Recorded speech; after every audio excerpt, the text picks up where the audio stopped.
Hey everyone, welcome back to the channel.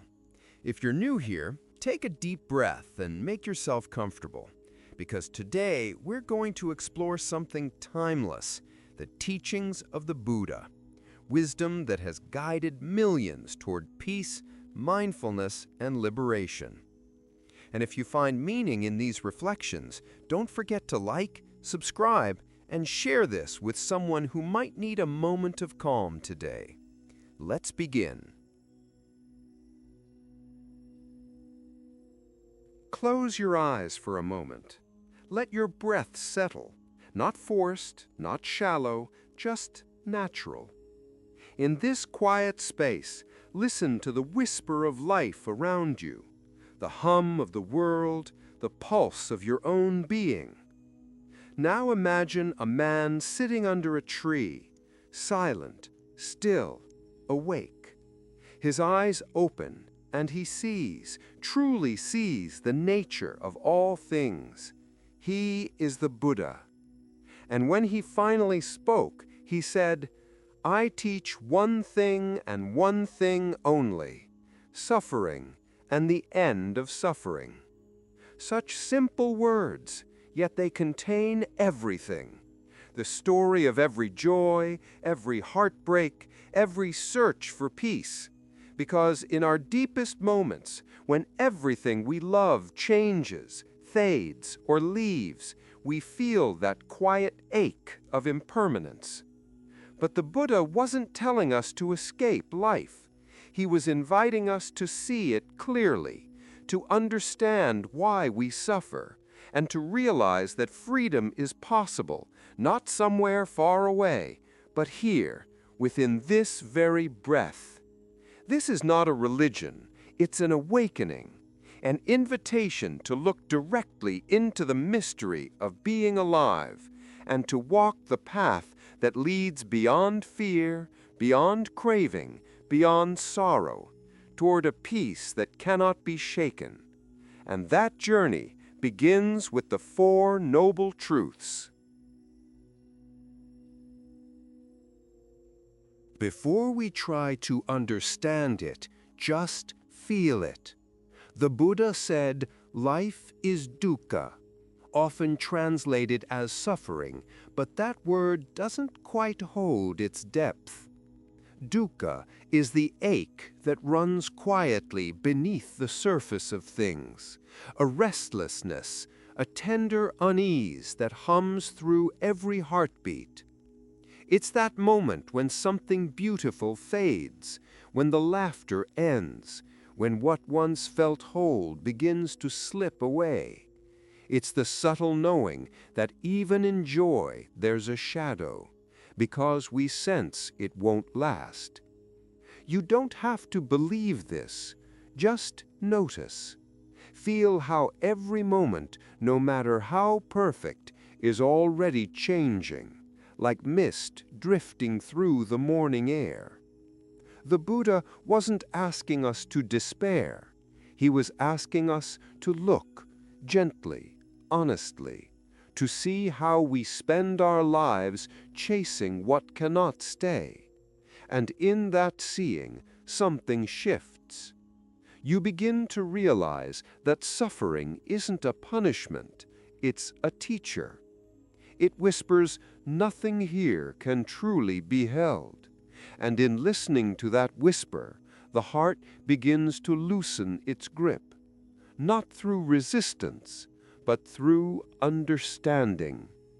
That is the first truth, not to analyze, but to resonate with, to feel it echo softly within your own experience.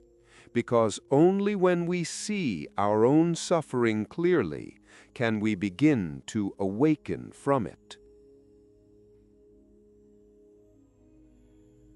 Now that we have seen dukkha, that quiet ache within all things, the Buddha invites us to look deeper, not to turn away, but to ask, why do we suffer? What gives birth to this unease that colors every part of human life?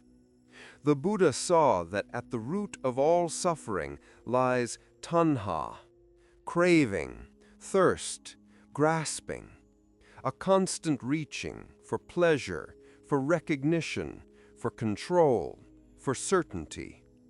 It's that inner pull that says, if only I had this, then I'd be happy. If only things were different, then I'd be at peace. Have you ever noticed how the mind is rarely still? It's always leaning forward, toward what it wants or away from what it fears. That motion, that grasping and resisting, is the heartbeat of suffering.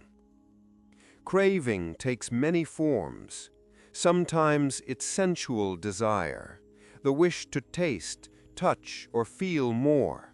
Sometimes it's becoming, the urge to achieve, to prove, to be someone. And sometimes it's the opposite, the craving for non-existence, that subtle wish to disappear, to escape what is painful or uncomfortable. All of it, every form of grasping, begins with ignorance, not seeing things as they truly are. We cling because we forget impermanence. We chase because we imagine completion lies somewhere else.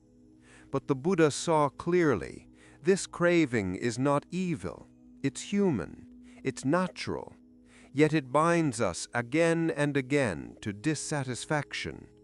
Like a flame feeding on fuel, our desires keep the fire of suffering burning.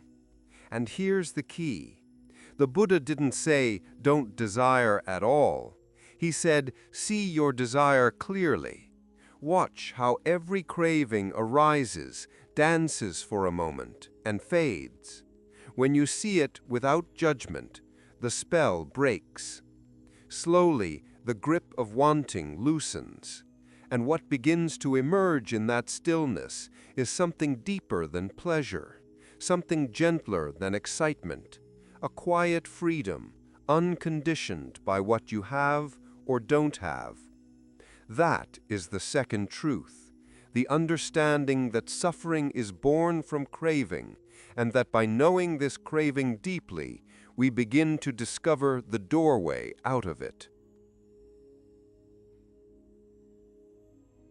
If the first truth asks us to see suffering, and the second asks us to see its cause, then the third truth is the moment the sky opens. It is the realization, quiet, profound, unmistakable, that freedom is possible. Not in heaven, not in another lifetime, not after becoming perfect, but here, in the mind that sees clearly. The Buddha discovered that when craving stops, even for a breath, even for a heartbeat, suffering also stops. Not because life suddenly becomes perfect, but because the mind stops clinging to it. Think of a moment in your life when everything felt simple. A moment when you weren't wanting or resisting, maybe watching the sunset dissolve into the horizon, or listening to rain fall gently in the dark, or holding someone you love without needing anything from them. In those rare moments, the mind is not grasping, and in that non-grasping, even if it lasts only a second, there is peace. That peace is a small glimpse of nibbana. But the Buddha is speaking of something even deeper, a peace that isn't dependent on the world at all. A quiet that does not tremble when the world changes, a freedom that isn't born from getting more, but from letting the mind return to its natural state, a state unburdened by obsession, fear, or craving. Nirvana does not mean becoming blank or emotionless.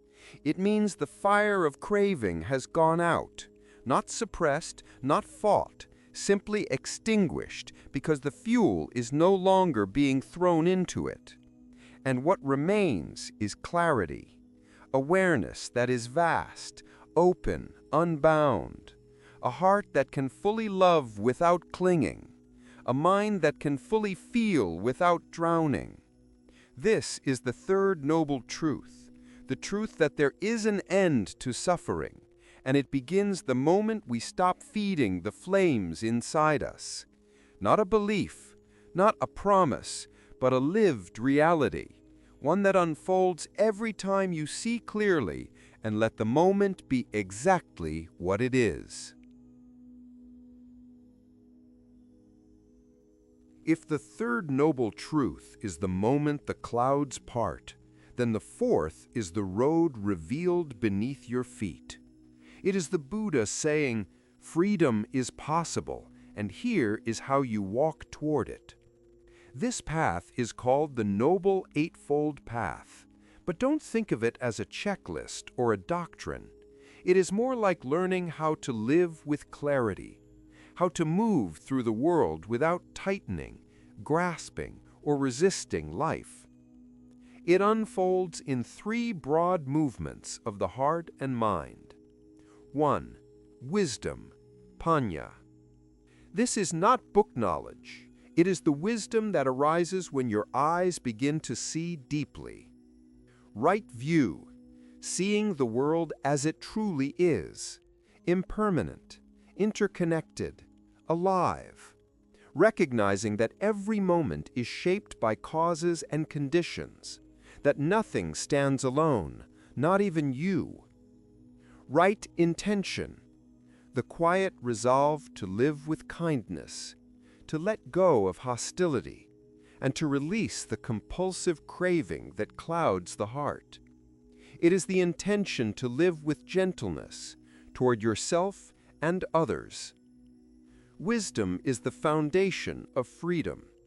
It is the moment your inner sight clears. 2. Ethical conduct, Sila. This is about shaping a life that does not contradict your peace. Right speech, words that heal, words that do not create harm or distort truth, speaking from a place of awareness, not impulse. Right action, actions rooted in non-harm, a life where your behavior brings no regret or hidden disturbance. Right livelihood, earning a living without violating your conscience, a livelihood that does not fuel greed, violence, or exploitation. Ethics are not rules. They are a way of clearing the thorns from the path so your mind can rest in ease.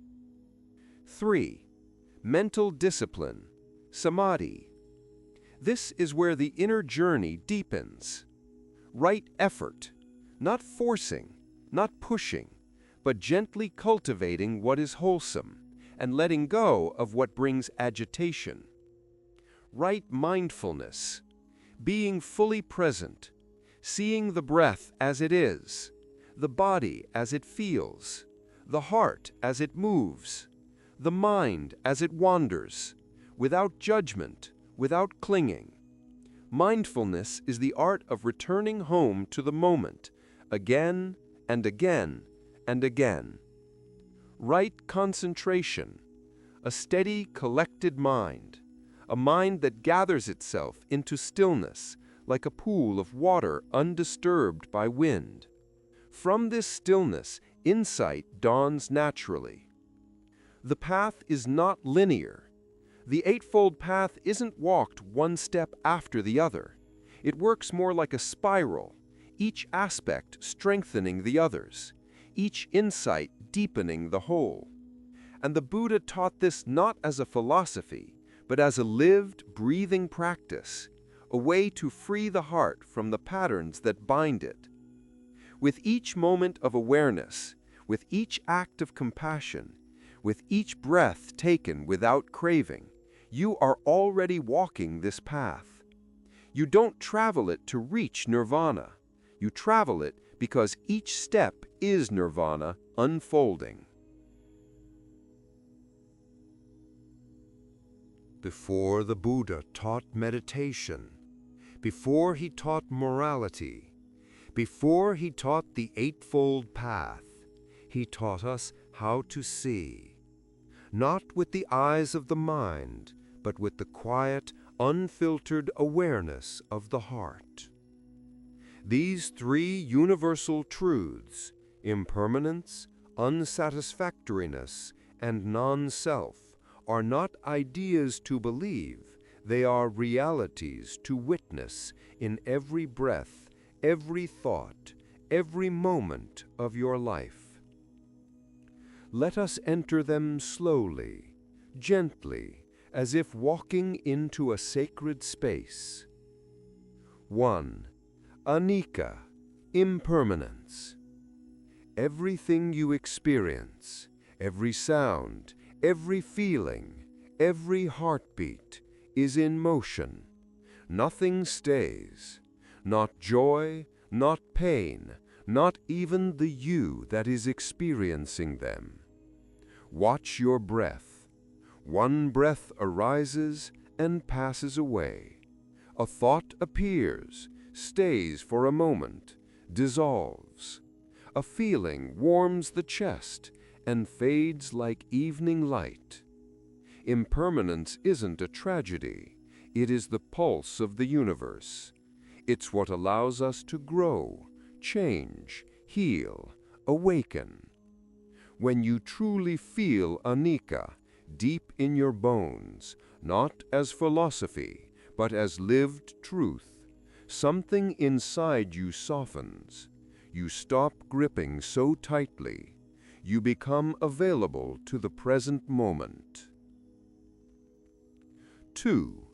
Dukkha, unsatisfactoriness. Because all things change, nothing can give lasting fulfillment. Not pleasure, not success, not even love.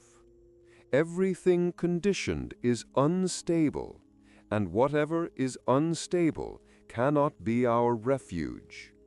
This is not a pessimistic truth. It is a compassionate one. It frees you from the exhausting search for permanent happiness in things that are not permanent. The Buddha invites you to notice, even when you get what you want, a part of the mind is already fearing its loss. Even in comfort, a subtle restlessness lingers. When you truly see this, the heart relaxes. It stops chasing shadows. 3. Anatta, non-self. This is the most profound of all. The Buddha saw that what we call me is not a fixed solid entity. It is a flowing stream, sensations, thoughts, memories, emotions, all rising and passing, just like clouds drifting across an open sky. Sit quietly and observe. A feeling arises, a thought appears, an intention forms, a memory returns, and all of it moves without your control. Where is the permanent self in all this? Where is the I that never changes? The Buddha isn't saying you don't exist. He is saying the self you cling to is only a process, a story the mind keeps narrating. When this is seen, not believed, but seen, a vast freedom opens. The burden of defending the self drops away. The heart becomes lighter, softer, more open. The three truths are a doorway. These truths are not meant to frighten you. They are meant to liberate you. When you see impermanence clearly, you stop clinging. When you see unsatisfactoriness clearly, you stop chasing. When you see non-self clearly, you stop fighting life. And in that letting go, even for an instant, there is peace. A peace that the Buddha called the beginning of awakening. The Five Precepts. Sila, the art of living with clarity. Before the Buddha spoke of meditation, before concentration, before deep states of stillness, he taught how to live. Not to obey rules, not to become good, but to create a life where the mind can breathe, where the heart can rest, where awareness can deepen without constantly being shaken. The Five Precepts are not commandments, they are invitations. They are ways of clearing inner turbulence so the waters of the mind can become still. Let us enter each one not intellectually, but experientially, as something felt in the body, something that transforms the heart. 1. Do not harm living beings. Sit quietly and notice how the heart feels when you imagine harming another. A tightening, a heaviness, a contraction. Now imagine protecting life, allowing life, being gentle with life. Feel the openness, the space, the warmth. This precept is about living in a way where your presence does not create fear in others, human or animal. It is the beginning of compassion. 2. Do not take what is not given. When we take what isn't ours, something in the mind becomes restless, afraid of being seen, afraid of being exposed. But when we live honestly, when our hands and heart are clean, there is a natural dignity, a peace that needs no defense.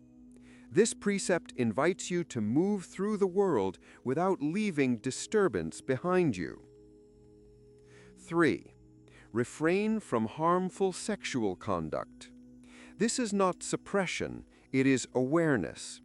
It is recognizing the deep power of desire and choosing not to use it in ways that confuse, exploit, or injure. It is intimacy without harm, connection without manipulation. This precept protects the heart from the storms of remorse and regret. 4. Speak truthfully and kindly. Words are not small. They shape worlds. They can cut or they can heal. When you speak with honesty and gentleness, your inner world becomes lighter, fewer knots, fewer shadows. Truthful speech is not just about what you say. It is about the intention behind it, to connect, to uplift, to clarify, to bring peace. 5. Avoid intoxicants that cloud the mind, not because intoxicants are bad, but because clarity is precious.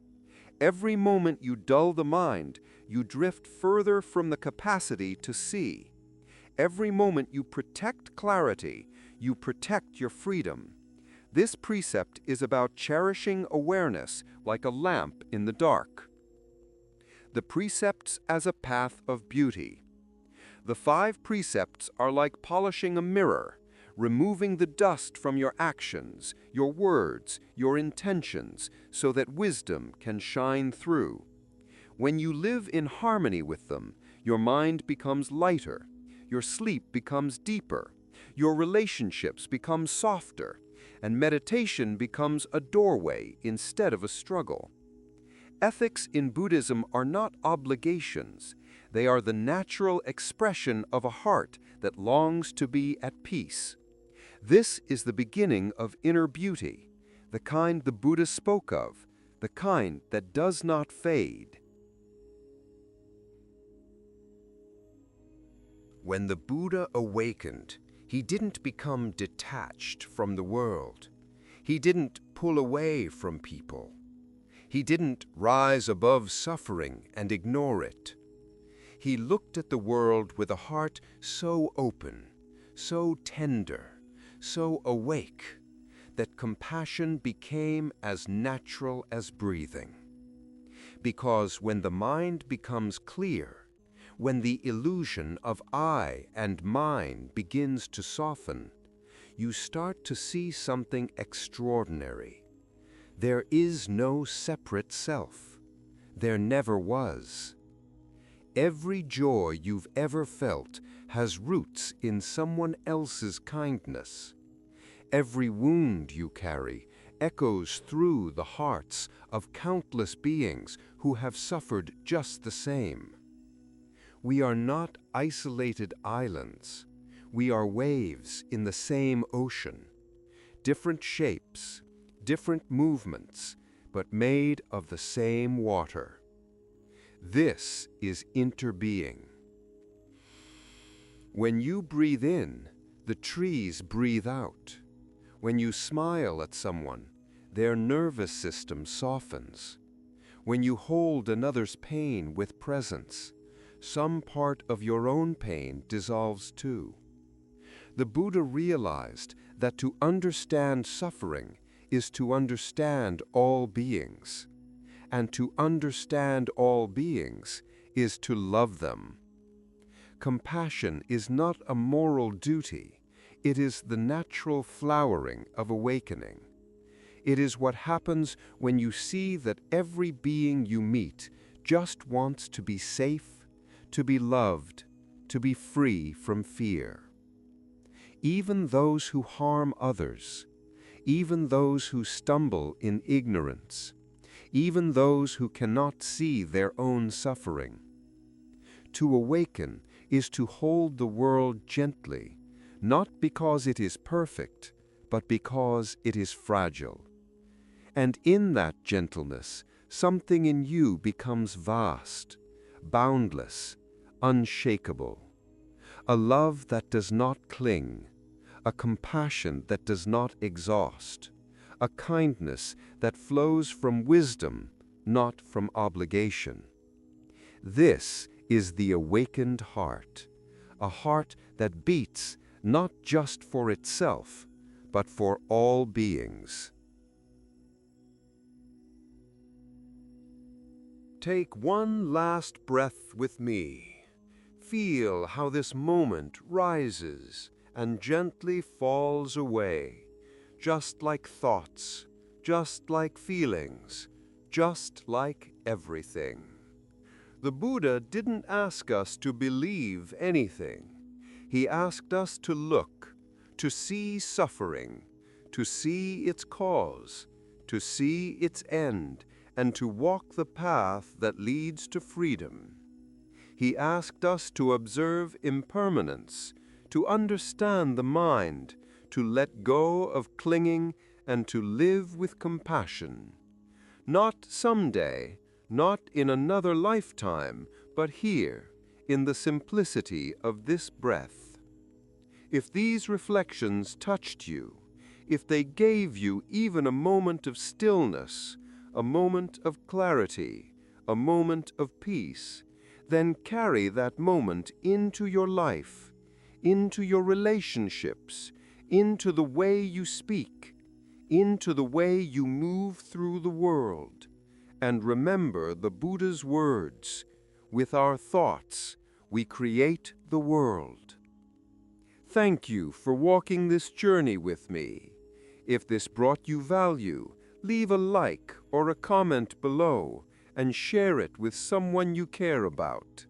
Until we meet again, stay mindful, stay open, and walk gently in the world.